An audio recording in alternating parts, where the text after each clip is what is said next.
plus penyanyi dangdut dan pemerintah mulai ikut-ikutan, ya kan? Para Wahabi pun ikut memanas-manaskan.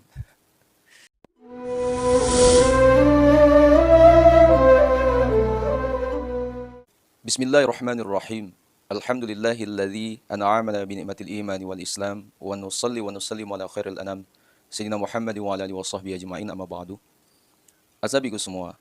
Polemik nasab habaib terus menjadi bahan pembicaraan yang paling ramai. Mulai dari yang ahli ilmi sampai orang awam pun ikut membahas dan berkomentar. Entah itu mulai dari yang membela ataupun menghujat dengan cara mengingkari atau menafikan.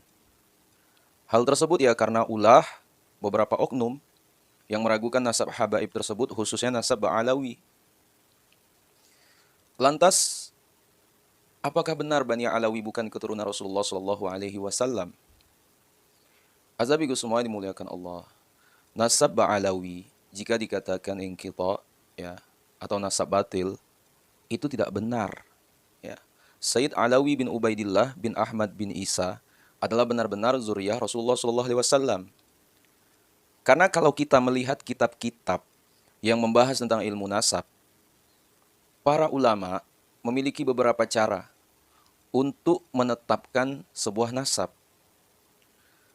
Kalau yang dijelaskan oleh Sayyid Mahdi Ar-Rajai dalam kitabnya Al-Mu'qibun bin Ali Abi Talib, cara untuk menetapkan sebuah nasab itu ada 4.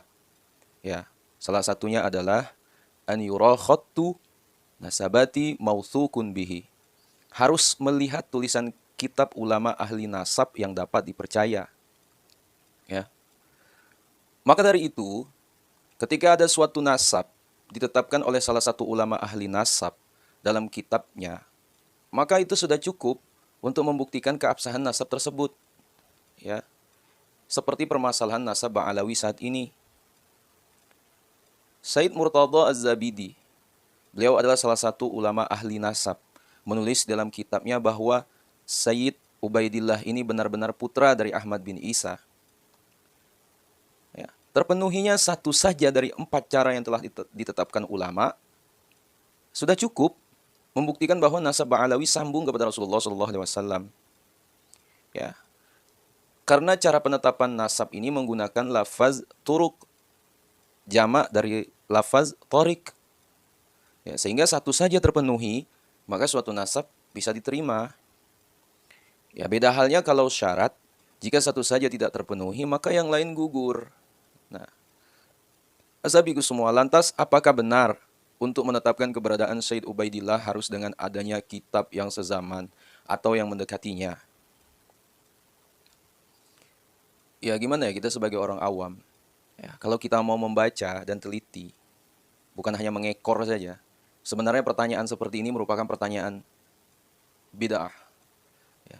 Maksud bid'ah di sini adalah tidak pernah ada pernyataan seperti ini dari kalangan ulama muhaqqiqun, ya, ataupun dari ulama nasab yang kita sebut dengan nasabah. Contohnya seperti Tahzibul Ansab, karangan Imam Abul Hasan Muhammad bin Abi Ja'far Al-Ubaidili. Ya, Al-Majdi fil Ansab, karangan Imam Umari. Sirru Silsilatil Alawiyah, karangan Al-Bukhari. Asy-Syajarah Al-Mubarakah, yang diklaim sebagai karangan Imam Fakhruddin Ar-Razi. Ya, dalam kitab-kitab ini tidak ada pernyataan bahwa untuk menetapkan keberadaan seorang Habib atau zuriyah Nabi harus adanya kitab sezaman atau yang mendekatinya. Ya. Asabiku semua dimuliakan Allah. Sampai sekarang pun para ulama nasabah tidak ada yang menyatakan bahwa nasab Ba'alawi terputus. Ya. Seperti Imam Ibnu Hajar Al-Haytami, Said Murtada Az-Zabidi, Al-Hafiz Abu Bakar As-Sakran, dan lain sebagainya. Dan ulama sekarang pun seperti itu, Syekh Ali Jum'ah dan lain-lain. Ini menjadi bukti bahwa pernyataan harus adanya penetapan dari kitab sezaman atau yang mendekati tentang keberadaan Ubaidillah. Nah, asabiku semua, merupakan pertanyaan bid'ah dalam ilmu nasab. Ya. Pertanyaan itu merupakan pertanyaan tidak ilmiah sama sekali. Ya. Asabiku semua, selain itu, dalam ilmu nasab tidak ada pertanyaan seperti itu. Ya. Contohnya Imam Fakhruddin Ar-Razi dalam kitabnya Asy-Syajarah Al-Mubarakah menyebutkan bahwa putra dari Ahmad Al-Abah atau Al-Muhajir ada 3, yaitu Muhammad, Ali, dan Husin. Ketika ditanya, siapa yang memberitahukan kepada beliau tentang nama-nama tersebut? Ya, beliau menggunakan manuskrip apa dan tahun berapa manuskripnya? Maka tidak akan bisa dijawab. Ya, karena ini ilmu nasab, bukan ilmu hadis. Kalau ilmu hadis, ketika satu rawi disebutkan, maka harus diteliti dulu dari berbagai aspek. Seperti dia syikoh atau tidak. Jika tidak, berarti kualitas hadisnya turun. Kalau ilmu nasab tidak ada teori seperti ini. Nah, asabiku semua, lalu bagaimana tentang kitab Asy-Syajarah Al-Mubarakah yang dibuat dalil oleh mereka yang meragukan nasab Alawi? Asabiku semua dimuliakan Allah, sebetulnya orang-orang yang ingin membatalkan nasab Alawi, rujukan yang paling paten adalah kitab Asy-Syajarah Al-Mubarakah yang diklaim sebagai karangan Imam Fakhruddin Muhammad bin Umar bin Husin Ar-Razi. Ya. Tetapi ternyata kitab tersebut bermasalah. Ya. Dalam kitab ini disebutkan bahwa anak dari Ahmad Al-Abah itu cuma 3, yaitu Muhammad, Ali, dan Husin. Ya, tidak disebutkan putra beliau yang bernama Abdullah atau Ubaidillah. Nah, sahabatku semua, ketika nama Ubaidillah tidak disebutkan, lantas tidak bisa diklaim bahwa nasab Alawi itu putus atau batil. Mengapa? Pertama, kitab tersebut kontroversial apakah benar merupakan karangan dari Imam Fakhruddin Ar-Razi atau tidak. Ya.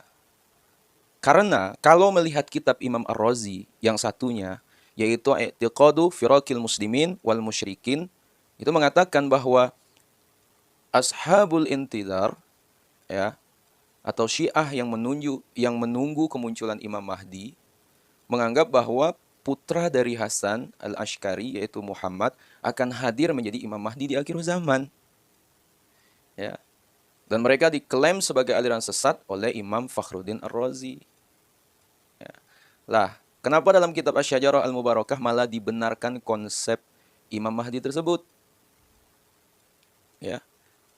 Kedua, menurut catatan sejarah, manuskrip kitab ini baru disalin pada abad ke-8 menuju abad ke-9. Dan kita tidak akan bisa menemukan manuskrip asli dan manuskrip lain sebagai perbandingan. Ya. Selain yang ditemukan oleh Syekh Al-Mar'ashi, ya, salah satu pembesar ulama Syiah, lalu disalin oleh Sayyid Mahdi Ar-Rajai. Ya. Ketiga, kita tidak akan temukan pendapat dari berbagai ulama yang mengatakan bahwa Imam Ar-Razi memiliki kitab tersebut. Nah, asabiku semua dimuliakan Allah. Dari sini kami memberikan kesimpulan bahwa kitab Asy-Syajarah Al-Mubarakah merupakan kitab yang kontroversial, ya, dan masih diragukan keberadaannya. Ya, malahan luar biasanya lagi sekarang, ya udah malah lari kemana-mana tanpa ada penyelesaian. Ya, muncullah sikap provokasi dan rasisme terhadap Bang Alawi. Plus penyanyi dangdut dan pemerintah mulai ikut-ikutan, ya kan? Para Wahabi pun ikut memanas-manaskan. Sampai ke semua. Kami hanya bisa berdoa semoga masalah ini cepat terselesaikan dan kita bisa saling berpelukan erat demi perdamaian bangsa dan negara kita sendiri. Ya, terusnya aswaja. Nah, sampai ke semua yang ngaku-ngaku keturunan zuriat Nabi, ya silahkan. Paling tidak pertanggungjawaban kalian di hadapan Nabi nantinya. Kita yang percaya kepada mereka zuriat Nabi pun tak berdosa. Ya, karena kita husnuzon. Ya, dan di akhirat pun kita terselamatkan. Bahayanya itu kita sudah tak percaya lagi terhadap mereka. Apalagi plus sampai menghujat. Padahal itu benar zuriat Nabi. Nah, dan beban kita bertambah nanti di akhirat. Ya, sampai ke semua dimuliakan Allah. Ada kata-kata yang perlu kita renungkan. Trik iblis yang paling indah itu adalah meyakinkan kita bahwa dia tidak ada. Ya, semoga Allah Subhanahu wa taala terangkan jalan hati kita dan pikiran kita ya agar lebih cerdas lagi dalam bersikap, terkhususnya hati. Sahabatku semua dimuliakan Allah Subhanahu wa taala, mungkin itu yang dapat disampaikan. Sekiranya video ini bermanfaat, jangan lupa share pada orang kita cintai dan juga jangan lupa share ke akun media sosial kalian yang lainnya agar jauh lebih bermanfaat lagi. Wallahu a'lam. Assalamualaikum warahmatullahi wabarakatuh.